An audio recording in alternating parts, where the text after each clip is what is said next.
Okay. 7:30. Tapos na po ako sa galaw-galaw, exercise. Dami ko na pong nagawang exercise. Kami po, third floor kami. Akyat Manaog. Exercise na yun. Nakiabot yung thermos. Exercise na yun. Okay. Ito na po yung aking daily maintenance. Garlic, ginger, kalamansi, at kumukulong tubig. Wala pa laman ng tiyan ha. Bago mag-take ako nito. 7:30. To be exact. Ito'y bigay ng Panginoon Diyos. Amen. Salamat Panginoon Diyos sa bigay mong aking daily maintenance na sa aking kalusugan.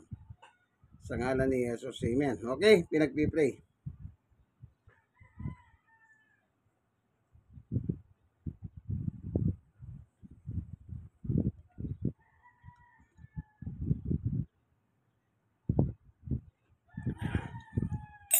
Ayun.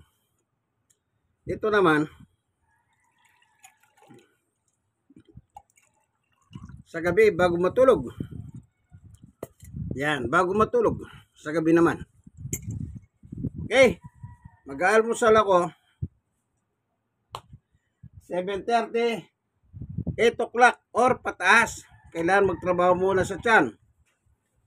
Yung bawang, garlic, ginger o luya, kalamansi, saka mainit na tubig bago ko mag-aalmusal. Yung inyong kaibigan kay Jesus, Brother Manny Bautista, may daily maintenance.